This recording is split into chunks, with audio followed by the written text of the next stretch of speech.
ஆண்டவரும் உலக ரட்சகருமாகிய இயேசு கிறிஸ்துவின் இனிய நாமத்தில் யாவருக்கும் என் அன்பின் வாழ்த்துக்கள். பொய் சாட்சிக்காரன் ஆக்கினைக்கு தப்பான், பொய்களை பேசுகிறவன் தப்புவதில்லை. நீதிமொழிகள் 19:5.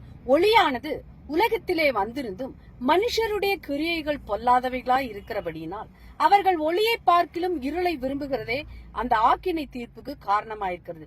கிறிஸ்து இயேசுவுக்கு உட்பட்டவர்களாயிருந்து மாம்சத்தின்படி நடவாமல் ஆவியின்படியே நடக்கிறவர்களுக்கு ஆக்கினை தீர்ப்பில்லை.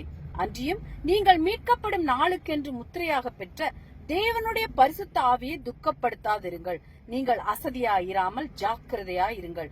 ஆவியிலே அனலாயிருங்கள், நம்பிக்கையிலே சந்தோஷமாயிருங்கள், உபத்திரவத்திலே பொறுமையாயிருங்கள், ஜெபத்திலே உறுதியாய் தரித்திருங்கள். நாம் ஆரம்பத்தில் கொண்ட நம்பிக்கையும் விசுவாசத்தையும் முடிவு பரியந்தம் உறுதியாய் பற்றி கொண்டிருப்போமாகில் கிறிஸ்துவனிடத்தில் பங்குள்ளவர்களாய் இருப்போம்.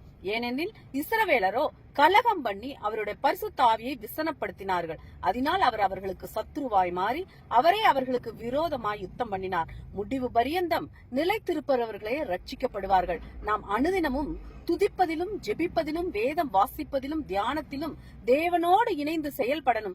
எக்காரணத்தை கொண்டும் நம்முடைய ஆவிக்குரிய அனலும் வளர்ச்சியும் குன்றி போகவே கூடாது. அவர் மேல் வைத்த நம்பிக்கையை இழந்துவிடவே கூடாது. கர்த்தரை நம்புகிறவர்கள் என்றென்றைக்கும் அசையாமல் நிலைத்திருக்கும் சீயோன் பர்வதத்தை போல் இருப்பார்கள். உன்னதமானவரின் மறைவிலே இருக்கிறவன் சர்வ வல்லவரின் நிழலிலே தங்குவான். அவன் செய்வதெல்லாம் வாய்க்கும். கர்த்தர் மேல் நம்பிக்கையுள்ள ஜனம் பாக்கியம் உள்ளது. அவர்கள் மேல் சுமத்தப்படும் எந்த குற்றமும் ஜெயிக்காது.